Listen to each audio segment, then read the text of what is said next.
Todd Kohlhepp was born on March 7, 1971 in Fort Lauderdale, Florida, to parents William Sampsell and Regina Reggie Tague. Just 2 years after Todd's birth, his parents separated. A year later, Reggie remarried Carl Kohlhepp, who would legally adopt Todd. From the very beginning, Todd's relationship with his stepfather was rocky. He longed to live with William, who at the time had relocated to Arizona. Todd showed troubling signs of instability. Reggie would later admit that he displayed emotional and behavioral problems as early as 15 months old. By the age of 4, those issues had escalated. He became aggressive toward other children in nursery school and would often destroy their belongings. Reports also show that Todd once smashed his newly remodeled bedroom with a hammer, wrecked a stereo he'd been given, and had even shredded his brand new clothes. That destructive behavior carried on through childhood and adolescence and spilled into group activities. He was eventually dismissed from the Boy Scouts for being disruptive. Reggie was unable to contain her son's destructive and violent outbursts. In 1980, when Todd was just 9 years old, he was referred to the Behavior Evaluation Center at the Georgia Mental Health Institute for an evaluation. He stayed there for 3.5 months, and it was there that clinicians diagnosed him with ADHD. They also noted low motivation, poor self-esteem, and antisocial personality characteristics. Records also mentioned that he was a danger to himself and experienced hallucinatory episodes. One report read, "Behaviorally, he is demanding, self-centered, and likely attempts to force others to do what he wants in order to meet his own needs." These evaluations also raised the possibility of oppositional defiant disorder, or ODD for short. This is a childhood behavioral disorder characterized by persistent irritability, defiance, and hostility towards authority figures. In Todd's case, ODD likely explained his frequent aggression, destructive tendencies, and difficulty respecting teachers, scout leaders, or integrating with his peers. Despite these issues, however, the reports also noted that Todd was intelligent, with later evaluations showing that he had an above-average IQ of 118. But behavioral complexities weren't the only concerns raised during his evaluations. Reports also noted that Todd developed an unusual preoccupation with adult content at a very early age.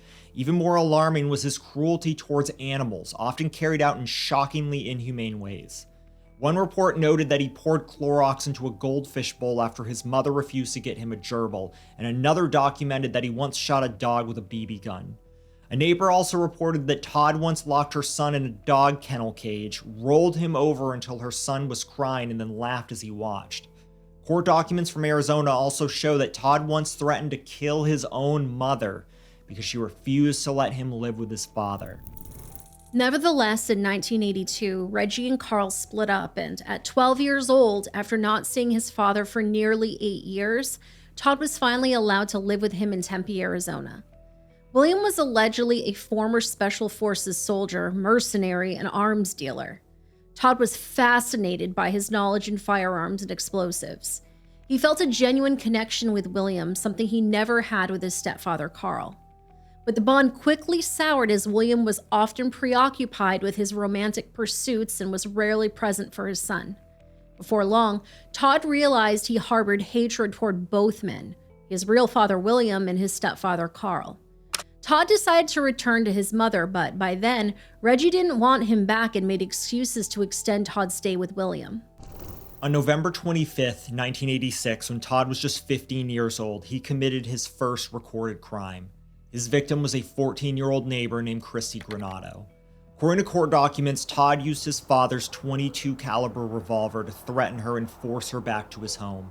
Once inside, he restrained her, taped her mouth shut, and assaulted her. Todd then walked the girl back to her home, but not before threatening to kill her family if she ever told anyone what had happened to her. Despite his threats, Christy confided in her parents, who immediately contacted authorities. Todd was arrested and formally charged with kidnapping, SA, and committing a dangerous crime against a minor. During questioning, Todd gave conflicting explanations for his actions. He said that he wasn't sure why he assaulted Christy, but speculated it might have been an act of rebellion because his father was out of town. According to William, he was away at the time on a business trip to Nebraska and had enlisted the help of a friend to check on his son. Todd also admitted that he initially used his father's revolver to threaten her, but claimed that the gun didn't work, saying he later switched to a knife after putting the gun back. When Todd was asked how he thought his crime had affected the victim, his response was chillingly self-centered. He said, "I have messed myself up too." Court documents further reveal that Todd showed little genuine remorse. In a report recommending that Todd be tried as an adult in his sentence, one neighbor even described him as a devil on a chain. Meanwhile, Todd attempted to rationalize his actions. He claimed he believed the girl was 16 at the time and confessed he was frustrated with her because she had a crush on his friends but only wanted a platonic relationship with him. Todd even reported that he had a clean record and the only trouble he had been in was for buying a stolen bike. In fact, a teacher at his high school reported poor academic performance but no significant behavioral problems. The consequences for the victim and her family were devastating. Christy cried throughout most of her interview and was barely able to speak. Her parents noted that her grades and her athletic involvement suffered significantly in the aftermath. Christy's parents accused Todd of being a violent and vicious person who knowingly terrorized their daughter. According to their account, Todd held a knife to her face during the assault and was fully aware of her age and demonstrated what they described as no sense of reality. However, Reggie claimed that her son was not a bad boy. She highlighted the fact that Todd had walked Christy home afterward, asking, "Does that sound like a dangerous criminal?" Still, when Todd had previously asked to return to her care, she had refused to take him back. She also admitted that although Todd claimed that he knew his actions were wrong, that he only did so to evade a sentence. William told an officer that the only emotion his son was capable of showing was anger. On March 27, 1987, Todd underwent a psychological evaluation that offered further insight into his troubled state of mind. The report described his outlook on himself as overwhelmingly negative. He repeatedly asked, "Why do I do things like this?" and confessed that he saw himself as a bad person. He admitted feeling remorse not out of empathy for others, but because he feared his own capacity to hurt people. The evaluation also showed that Todd's favorite hobby was collecting weapons, something he had adopted from William, who even taught him how to blow things up and make bombs. Todd was also diagnosed with borderline personality disorder, or BPD for short, which can include unstable self-image, difficulty controlling emotions, volatile relationships, and impulsive or reckless behavior. It often begins in early adulthood, and adverse life events can play a role in its development. Although the disorder itself is considered incurable, its symptoms can still be managed with various psychotherapies and medication. It was recommended that Todd needed confrontation over and over again regarding his aggressive behavior. Reports suggested juvenile detention and placement in an aggressive offenders program. However, not everyone felt this way. According to a juvenile probation officer that was involved with Todd's case, it is highly unlikely that a problem that has existed since he was approximately 15 months of age can be cured in less than 3 years of treatment. As part of a plea bargain, Todd pled guilty to kidnapping and all of his other charges were dropped. Even with the plea deal, however, his name was added to the registry. On January 19, 1987, Judge C. Kimball Rose decided that Todd be sentenced as an adult and described him as behaviorally and emotionally dangerous. Todd was eventually sentenced to 15 years in prison without the possibility of parole. In transferring the case to adult court, Judge Rose remarked, "Approximately 6 years of intervention and 15 years of life have resulted in abysmal failure." Judge Rose also noted that Todd is very bright and should be advanced academically, but is behaviorally and emotionally dangerous and likely could not be rehabilitated. The probation officer also shared a similar description, saying that Todd felt the world owed him something. But nobody was happy with the plea deal and the sentence, not Todd and not the probation officers. Todd argued that a 15-year sentence was unfair, saying he wanted a sentence of 12 years or less so that he might still have the chance to pursue a military career. The probation officers, however, were frustrated for a very different reason. To them, the plea deal was far too lenient, describing it as a travesty of justice. Deputy PO Kim Otto went even further, stating, "It would appear that his behavior has been progressively worsening, and now it has escalated to the point where he has sexually assaulted an innocent child. One can only speculate as to where the defendant's behavior will lead. It is this writer's opinion that it is this type of individual, one with little or no conscience, who presents the greatest risk to the community." In October of 1987, Todd entered the Arizona prison system to begin serving his sentence. At that point, no one wanted to take responsibility for him. Not his mother, not his stepfather, not even his biological father. But Todd's mom would later write that the incident had brought her and her son closer together, as Todd wrote to her regularly from jail. She said, "You know, it's strange. Maybe a little good does come from some bad." During his first years of incarceration, Todd racked up 7 violations, yet for the following decade, his record was clean. It was as if Todd had learned to restructure his life, or at least give the impression that he had. By the time he was released in August of 2001, Todd had already earned his GED and a bachelor's degree in computer science from Central Arizona College. Just after release, he relocated to South Carolina to live near his mother. Soon after, Todd began rebuilding his life on the outside.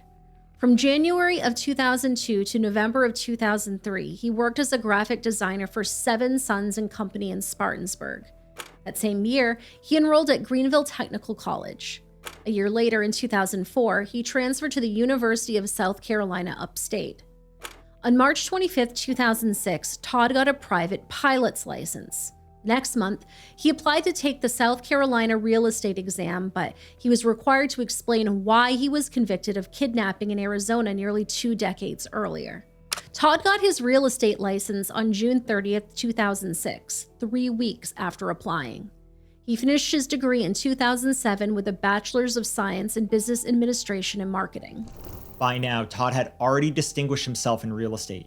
A 2008 news article named him as one of Reichert Realtor's top-selling rookie agents for a region spanning both parts of the Carolinas. 2009, Todd started his own real estate firm, Todd Kohlhepp and Associates, or TKA for short, which he ran out of his Moore, South Carolina home. Business was booming, so much so that by May of 2014, Todd bought a 95-acre tract near Woodruff. TKA's website listed over a dozen agents, but also featured an unusual sales pitch, which read, "We threatened not to feed them if it didn't work. It's amazing the motivation you can get after day 3. Todd himself also built a strange reputation in the workplace. Colleagues would often see him watching adult videos, making dark jokes in marketing literature, and openly discussing that he was a registered offender. Lawrence Shorts, a mortgage banker who worked with Todd, said he was the kind of type AA hair on fire kind of guy. You felt that if he wanted to take you out, he could take you out easily. Used to walk in his office and he had adult videos going on." Lawrence also described how Todd would make ominous comments about having trouble sleeping and knowing where people live. He also reported that Todd had expensive cars, with records showing 2 BMWs and a motorcycle in his name. Since Todd worked from home, Lawrence would occasionally stop by to exchange documents. Yet despite all the red flags, Todd maintained a reputation as a capable professional. Danielle Cuddy, owner of the Velocity Design Group, who collaborated with him professionally, wrote in an email, "Todd did his job well, and we never had any issues or saw any flags in the years we worked with him." Todd's neighbor, Scott Waldrop, recalled how Todd would casually brag about chasing trespassers off his rural property with an arsenal of weapons, complete with silencers and night vision gear. Todd met Scott soon after he bought his 95-acre property in 2014. He reported that Todd had installed deer cameras, bear traps, and a chain-link fence to keep people out. Scott said, "To me, he didn't seem like no threat. We'd just shoot the bull. I didn't know all this stuff. Nobody knew." On paper, Todd's record remained spotless for decades, but all of that was about to change. We'll be back in just 1 minute. Please stick around for the following ad. It not only supports the channel, but it also supports charities in our area. Do you spend a lot of time on your phone? Well, then you're going to love this week's sponsor, TesterUp, that lets you earn money while having fun. TesterUp lets you earn money by testing apps in a few easy steps. First, sign up. Registration is quick, easy, and completely free of charge. Second, pick an app to test. Third, complete simple tasks like playing a game or answering questions. That's it. For example, we downloaded a game, played it for just a few minutes, and earned money by sharing our feedback. You can earn up to $80 per app test, with payouts being issued within 24 hours via bank transfer. Best of all, TesterUp has 4.2 out of 5 stars on Trustpilot and has over 3 million users. I've seen many people share positive experiences. For me, I love that I can test anytime from anywhere on my phone. Have you tried it? Let us know your thoughts in the comments. So what are you waiting for? Download TesterUp for free right now and start earning real money. Click the link in the description or in the pinned comment, or scan the QR code on the screen. Thanks to Tester Up for sponsoring today's video. Now let's get back to the episode. On August 31st, 2016, 30-year-old Kayla Brown and her 32-year-old boyfriend, Charles Carver, suddenly vanished. The two had met through Kayla's mother and had been dating for a few months before moving in together. Excited about building their future, they started looking for extra work to make ends meet. Kayla knew Todd through one of her ex-boyfriends and remembered he often had jobs available. When she reached out, Todd offered her work cleaning houses tied to his real estate listings. Kayla was thrilled. Soon after, he sweetened the deal by offering a job for both her and Charles, clearing brush on his 95-acre property just 8 miles from his residence. It sounded like an opportunity too good to pass up, but when the couple arrived that day, things took a sinister turn. Todd asked them to wait outside while he retrieved a few things from his garage. What Kayla and Charles didn't know was that within moments, their lives would be shattered. Todd had lured them into a trap. In the days that followed, Kayla and Charles's family and friends quickly grew concerned. Charles's mother, Joanne Shiflett, hadn't heard from her son in days. Kayla's close friend, Leah Miller, was the last person known to have spoken with her. On August 30th, Leah had called Kayla, who mentioned that she was in Greenville and was on her way home. Following day, Leah received a short text from Kayla that read, "Are you awake?" When Leah replied a few hours later, she never got a response from her. Between late August and early September, Charles and Kayla's cell phones pinged near Todd's residence, but at the time, no legal action was taken and authorities remained completely unaware of what really happened to the couple. September 3rd, Charles's mother filed a missing persons report with the Anderson Police Department. She explained that she had been unable to reach either her son or his girlfriend, Kayla. She also mentioned that the couple's apartment manager had checked their unit and said that it looked as though nobody had been living there for weeks. At the time, Charles was also in the middle of divorce proceedings with his estranged wife, Nicole Ellen Carver. 2 days later, on September 5th, Leah also filed a missing persons report. She informed police that Kayla owned a Chevy Cobalt, which was still parked outside the Anderson apartment complex where she had been living. When officers checked the unit, they found no signs of a struggle. However, Kayla's beloved Pomeranian Romeo had been left alone in the apartment without food. Kayla's mother, Bobby Newsom, said in an interview, "That dog is her baby. She'd never leave him like that." Though Kayla's Chevy Cobalt was still parked at the apartment complex, Charles's white 2002 Pontiac Grand Prix was missing. Between early September and late October, strange activity began surfacing on Charles's Facebook account. He shared that he and Kayla are fine and were happily married. His profile picture was also changed, but the posts were out of character for Charles. Weeks had passed without any direct contact, and Charles had never been particularly active on Facebook. The sudden stream of updates on his account was deeply suspicious. Both families quickly concluded that someone else was behind the posts. Joanne mentioned in an interview, "It's getting people thinking they are found, but they are not." Meanwhile, detectives with the Anderson Police Department continued following leads but kept running into dead ends. Lieutenant Mike Aiken said, "We tracked down the leads we had, but there isn't very much. We just want to make sure they're okay, because it has been some time." Flyers featuring the missing couple were distributed widely across Anderson, and Facebook groups were created to raise awareness and gather information. Kayla was described as 5'8", weighing 135 pounds, with reddish-brown hair and green eyes. Meanwhile, Charles was listed as 5'11", weighing roughly 180 pounds with brown hair and blue eyes. Even though both Joanne and Bobby were optimistic about finding their children alive, the truth waiting to unfold was far more disturbing than anyone could have ever imagined. On November 3rd, 2016, investigators from the Spartanburg County Sheriff's Office arrived at Todd's home. They had traced the location after securing a search warrant for Kayla's social media accounts, which revealed messages between her and Charles about a job on Todd's property. With this lead, authorities obtained warrants not only for Todd's residence, but also for his sprawling 95-acre property. While Todd was being questioned, investigators were simultaneously searching his property under a separate warrant, something he was unaware of. What they discovered there was nothing short of chilling. Inside the garage, deputies found shackles. In a nearby bathroom, they spotted clumps of reddish-brown hair on the floor, similar to Kayla's. But the most shocking discovery was yet to come. As investigators continued their search, they heard faint, desperate banging noises coming from a large shipping container on the property. The container was sealed shut with 5 heavy-duty padlocks. Officers rushed to force open the container.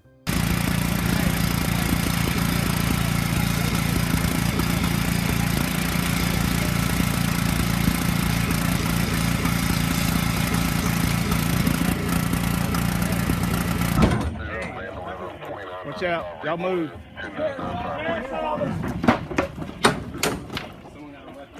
I got it. Watch out, boss. Back up. Joey. Sheriff's officer. Inside, Kayla Brown was found chained up, restrained by her neck and ankles. Back up there about this one. Are you okay? Grab what? Go. Do you have any weapons? Cut me through, okay? What's your name? What's your name, man? Lauren. Okay. All right. Just a girl. Just a girl. Just a girl. How are you, honey? This is bolt cutters. This is our investigator. He's a paramedic, sweetheart. Oh, yeah. Okay, we're gonna get you out of there. Okay. Just hang loose for me. Anybody got? I need a handcuff key. Handcuff key. I don't. I got it right here.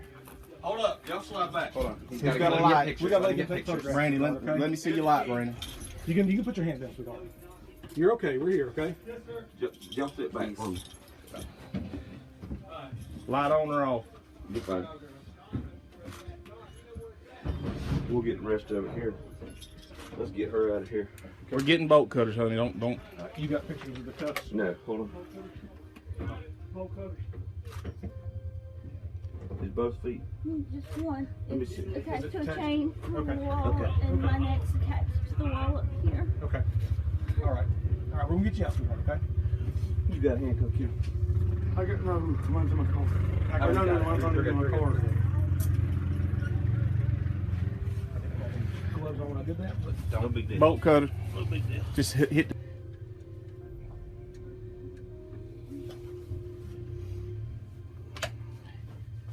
Do you know where your buddy is? Charlie, Yes. he shot him. You shot him? He shot him. Todd Kohlhepp shot Charlie Carver 3 times in the chest, wrapped him in a blue tarp, put him in the bucket of the tractor, locked me down here, and I never seen him again. Okay. He says he's dead and buried. He says there's several bodies dead and buried out here, and he says that the dogs will be ruined if they go looking because there's red pepper. We're gonna step you out, sweet. Because there's what? Red pepper. Okay. Tell the dog people that. He says No, there's just- pepper everywhere around the car. The car's presently in a ravine under the land. Okay. Kayla had endured nearly 2 months in brutal captivity, but despite the trauma, she immediately spoke with the authorities. She recounted the day she and Charles went missing. When they arrived at Todd's property, she noticed he was in an unusual mood, completely different from how he acted before. Before either of them could react, Todd pulled out a pistol. He shot Charles 3 times in the chest right in front of her, killing him instantly. And he restrained Kayla and dragged her into the shipping container that would become her prison. She was kept chained by the neck, wrists, and ankles, confined in darkness nearly all day. Todd allowed her out for only narrow windows of time between 1 and 3 p.m. and again from 5 to 7. And he would take her into the garage and force her to endure repeated assaults from him. In a later interview with Dr. Phil, Kayla said, "He seemed infatuated. I don't think he wanted to kill me. He let me know that I was his property and that I'd never go anywhere, and that he chose me." During the interview, Kayla said that Todd told her she was beautiful and smart and explained to her Stockholm Syndrome, a condition that causes hostages to develop loyalty, sympathy, or affection for their captors. She said, "He told me that it would kick in and we would be happy together." Kayla also stated that she'd always missed Charles, but would get past what happened to her. She said, "He tried to crush me, but I'm not broken." Investigators also found Charles's white Pontiac Grand Prix. It had been crudely spray painted and buried under debris, as though Todd wanted to hide it. The sergeant would later claim that Todd committed these crimes purely for attention, to be in the spotlight, and sure enough, he would be. At this stage, the case against Todd was undeniable. Not long after being taken into custody, Todd made a deal with the police to give them closure on more victims if they would let him contact his mother and transfer funds to a friend's account. They agreed, and Todd led the police to yet another grim discovery on his land. Buried in a shallow grave were the bodies of 29-year-old Johnny Joe Coxey and his wife, 26-year-old Megan Lee McCraw Coxey. Charles's body was also recovered. Johnny and Megan had been missing since December of 2015. According to reports, Johnny had been killed on December 19th after suffering a gunshot wound to his chest. Megan, however, was kept alive for 6 days before finally being shot in the head on Christmas Day. The pattern here was disturbingly familiar. Just like with Charles and Kayla, the man was killed early on while the woman was restrained and controlled. Later reports revealed that Johnny and Megan had only been just released from prison. They were struggling to get by, often panhandling, and their baby had tested positive for substances. With all of this in mind, it seemed clear that Todd deliberately preyed on those who were vulnerable. What's even more chilling is that Todd openly confessed to how he killed the couple. Land of It Kids Supplies, and got it down to my building, and that's when Johnny pulled a knife out, and you shot. I shot. Okay, and you shot her. Not exactly. In his post-arrest interview, Todd repeatedly attempted to justify his actions. He first claimed that he pulled a gun on Johnny because he believed he was about to be robbed. When discussing Megan, he insisted that he hadn't wanted to kill her but framed himself as being trapped in a dilemma. Throughout, Todd seemed more concerned with the consequences he faced rather than the lives he had taken. At one point, Todd even recounted that he made Megan a $4,000 offer to clean his houses. However, he complained that she repeatedly damaged equipment while confined in the container, which he ultimately used as justification for killing her. Authorities would later dig into Todd's internet activity, and what they uncovered was downright mind-boggling. Most of the equipment he used to murder and imprison his victims had been purchased on Amazon through an account titled Me. But the darkest part wasn't just what he bought, it's what he wrote. Todd left public reviews on some of these items, casually joking about their use in scenarios straight out of a nightmare. For example, on a chainsaw, he wrote, "Works excellent. Getting the neighbor to stand still while you chase him with it is hard enough without having an easy-to-use chainsaw." On one master padlock, Todd commented, "Solid locks. Have 5 on a shipping container. Won't stop them, but sure will slow them down till they are too old to care." Keep in mind that the container used to restrain Kayla was shut with 5 of these heavy padlocks. Another master padlock review reads, "Now my locks have locks. Place is Hotel California now." This appears to be a reference to the Eagles song where you can check out anytime you like, but you can never leave. Disturbingly, Todd had posted the same lyrics earlier on Charles's Facebook account. Another review, this time for a folding shovel, read, "Keep in car for when you have to hide the bodies and you left the full-size shovel at home. Does not come with a midget, which would have been nice." And on another product that appeared to be a knife grip, he wrote, "It's blacker than my soul and priced right." Similarly, on a blade listed by the SOG brand, Todd wrote, "Haven't stabbed anyone yet, but I am keeping the dream alive. When I do, it will be with a quality tool like this." These reviews weren't hidden in some dark web forum. They were posted out in the open on Amazon between May 15th, 2014 and August 24th, 2016 while Todd was carrying out these horrific crimes.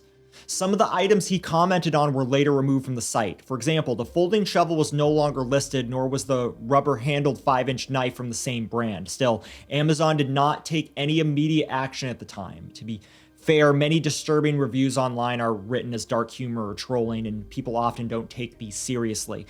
But this is an example, such as in Todd's case, where these reviews weren't jokes. The Carver family also faced another painful blow when Charles's estranged wife, Nicole, attempted to take advantage of the tragedy by starting a fundraiser seeking money in connection with his death. Family, who referred to Charles by his middle name David, quickly addressed and condemned this behavior in a post which read, "It has been brought to the family's attention that Nicole Nunez has started a fundraiser asking for money in regards to David's death. Please do not donate to this fundraiser. David and Nicole were in the process of a divorce. She will not be paying for any expenses related to David's death. His family will incur all of those costs. If you'd like to donate, please donate to the fundraiser that has been posted below. Thank you." It should be noted that Nicole was accused of pretending to be Anderson Police Detective Charlene Ezel, the lead investigator on the case, to try to get AT&T to tell her where Charles's cell phone last pinged. Allegedly, she identified herself as Detective Charles Etzel. Charles's official GoFundMe campaign raised $2,635 to assist with his funeral arrangements. He was laid to rest during a memorial service held on November 19, 2016 at the North Anderson Baptist Church, officiated by Reverend Bill Rigsby and Reverend Roger Kendrick. Following the service, Charles was cremated. Johnny and Megan were also cremated that same month. A remembrance event was held for Johnny in November, though no public details have surfaced regarding a similar memorial for Megan. Nevertheless, it's clear that Todd preyed on vulnerable individuals, relished in outsmarting them, and derived satisfaction from inflicting prolonged trauma. It aligned perfectly with his narcissistic personality. During her rescue, Kayla also disclosed to investigators the existence of a woman named Holly, with whom Todd allegedly maintained a relationship for nearly a decade. Todd himself later confirmed this in interviews. Some reports even suggested that Holly unknowingly paid for the very storage container in which Kayla was held captive, unaware of its intended use. While Holly appeared to have no knowledge of Todd's double life, she loved him for what he appeared to be.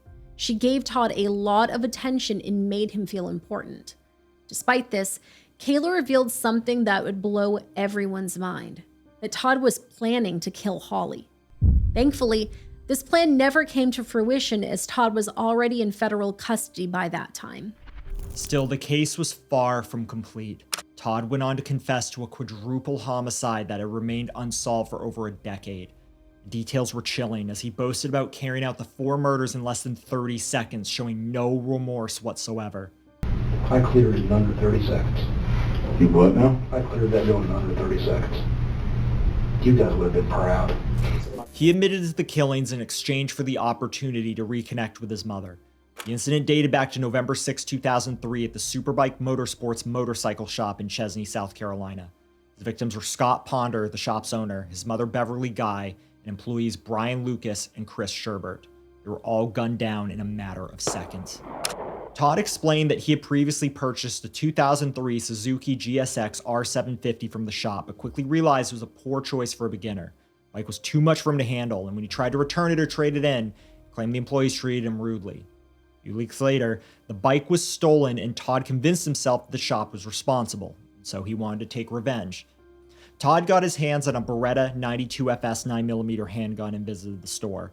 He waited until there was no one around but the employees. He pretended to be interested in buying a bike and asked 26-year-old mechanic Chris Sherbert to take it to the back and prepare it. Todd followed him shortly after. He drew his weapon and fired 2 to 3 rounds into Chris's chest, later referring to them as lung shots. After killing Chris, Todd returned to the front of the store where the remaining employees began reacting to the sound of gunfire. Todd quickly opened fire at 52-year-old Beverly Guy, the shop's bookkeeper and the mother of the owner, hitting her several times in the chest. The chaos sent the other 2 men running. 29-year-old service manager Brian Lucas was gunned down from behind, while 30-year-old Scott Ponder, the store's owner, was the last to be shot in the parking lot with a bullet to the head. All this brutality just because he had a vague suspicion that the shop was responsible for the theft of his motorcycle and because he held grudges against the owner and several employees. Todd's name appeared among 15 individuals highlighted from a list of 400 customers given to the police, yet he was never directly questioned due to insufficient evidence. The 4 victims were laid to rest by their grieving families. Scott's service was held on Monday, November 10, 2003, at the Church of Jesus Christ of Latter-day Saints in Boiling Springs, after a visitation at Floyd's Greenlawn Chapel. He was later buried at Greenlawn Memorial Garden in Spartansburg. Beverly's service was held on the same day at the same location, conducted by Bishop Robert Grudzian. She was likewise buried at Greenlawn Memorial Gardens. Brian was laid to rest at Frederick Memorial Gardens in Gaffney, Cherokee County, South Carolina. Chris, the youngest victim at 26, was buried at Heritage Memorial Gardens in Roebuck, South Carolina. The aftermath of the Superbike tragedy brought even more anguish to the victims' families, largely due to the serious missteps by investigators. At the time of his murder, Scott was happily married to a woman named Melissa Ponder, who was pregnant with their child. She later gave birth to a son named Scott Jr. in honor of his father. Instead of receiving comfort, Melissa was confronted with shocking accusations. Law enforcement extracted DNA from Melissa's infant son's diaper and alleged that the child's biological father was not Scott, but Brian Lucas, one of the employees killed alongside him. This claim devastated Melissa. She described how this intense scrutiny made her question her own reality, even considering herself a suspect in her husband's murder after being confronted with false test results. She recalled, "Their focus was so intent on me." However, it was later brought to light that there had been a mix-up in the DNA testing process, which led the investigators to a false result. In truth, Scott was indeed the father of his wife's child. Loved ones have long argued that this error diverted investigators' attention from the actual case, causing it to go cold for 13 years. During a court hearing in July of 2019, Melissa addressed Todd directly. With all of this being said,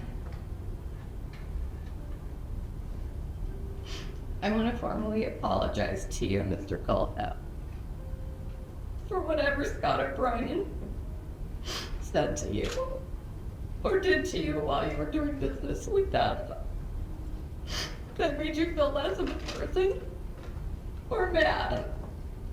I'm sorry that you felt deceived or even felt they weren't being businesslike during your transaction. I know my late husband, and I know he would want me to apologize to you for this.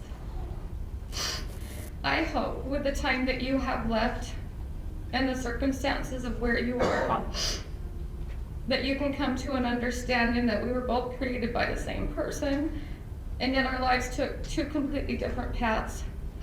I know he loves you as he loves me, and that he's saddened by your choices, yet we're all taught to forgive. By forgiving you, it frees me to be able to positively continue on in my life, God willing, what is hopefully a long, fulfilling life. I pray for you and all of us who have been affected by your actions. Thank you for letting me speak. Scott Jr. also appeared in court that same day and, despite his young age, showed remarkable bravery as he addressed the man who had torn his family apart. Mr. Kohlhepp, even though I never met my dad or my grandmother, I do not wish you ill will towards you, even though I never had the opportunity to grow up working with my dad at Superbike Motorsports. I want you to know I forgive you, and I feel peace in sharing this with you, and I truly know that my father, Scott King Podrick, and my grandmother, Beverly Guy, are proud of who I am, and I appreciate this opportunity to be here. Yet even as the victim's family showed courage and grace, Todd continued to prove himself a remorseless predator. He never once publicly apologized for his crimes or addressed the families of his victims.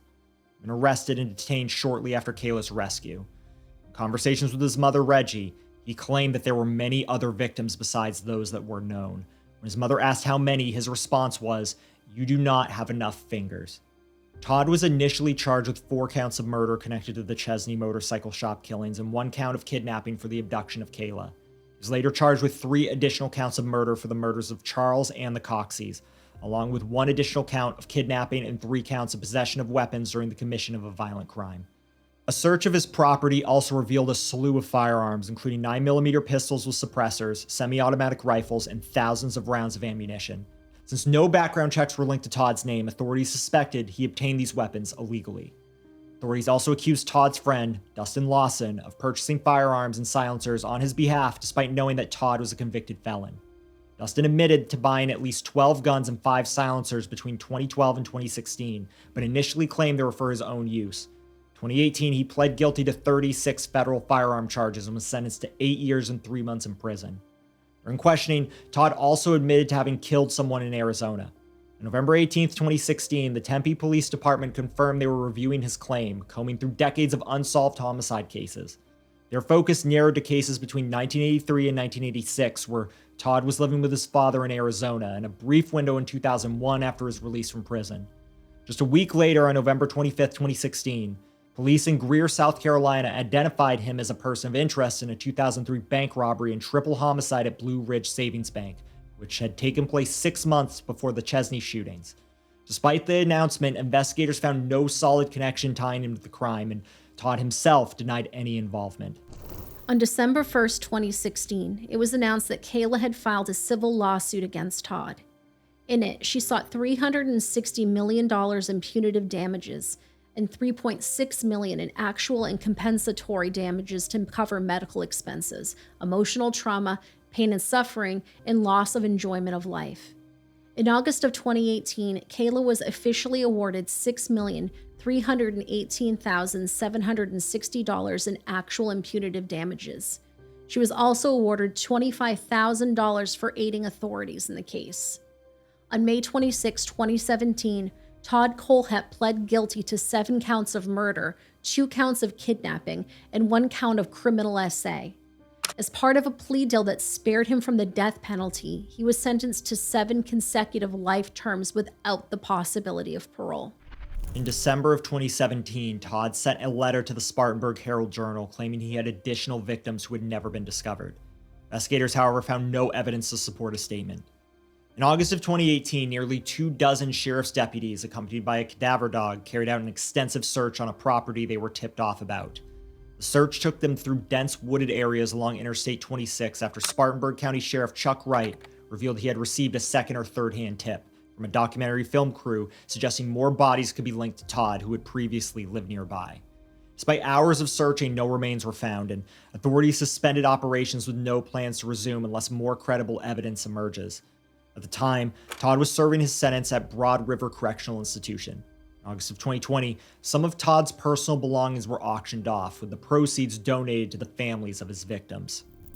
Throughout this time, federal investigators also interviewed many of Todd's friends and relatives to better understand his background. In one such interview from November of 2016, his mother, Reggie, broke down in tears, saying, Would you come back to this for a moment? You just described for me 7 murders that your son committed that he told you about. And it was all because the people were mean to him? He had everything going for him.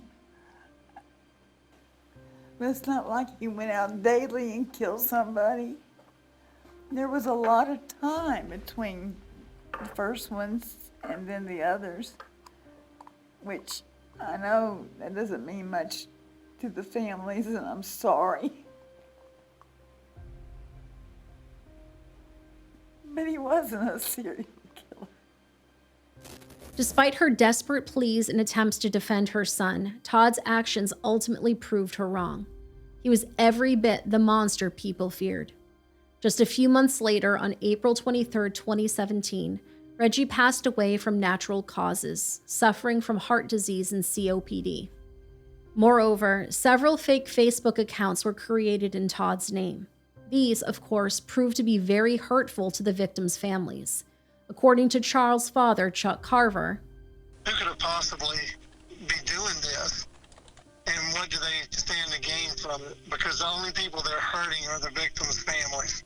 What would you gain by doing something that cruel? This happened in 2019, but the torment didn't stop there. Years later in 2025, the cruel cycle would repeat itself, and Todd himself would play a part in it once again. According to prison messages that were obtained through an open records request, it appears that he was trying to profit from his crimes. One message he wrote, in part, "Well, get busy making the TKSK t-shirt line, as I have buyers interested. Someone was going to do them for me with an embroidery machine." Clarified in other messages that TKSK stood for Todd Kohlhepp, serial killer. Other messages show conversations about a potential documentary based on his crimes. One correspondent pitched the idea for a documentary about Todd's crimes that he would be involved in. Part of the message reads as follows: "What that means for all of us is book sales should go up, which, for legal purposes, of course, you can't profit from, and we would never break the law. Your merchandise sales should increase a lot, which means more money on your account. That should lead to you getting your transfer out here. I have a feeling that if I can make this documentary happen based on your book, that your merchandise will sell very quickly. I'm working it hard for you, man." Another message sent from Todd read, "Make that cha-ching. For the families of the victims, this revelation was devastating." Charles's father, Chuck, expressed his disgust, stating, "It makes me sick to my stomach. He's possibly cashing in on the tragedy that happened to us."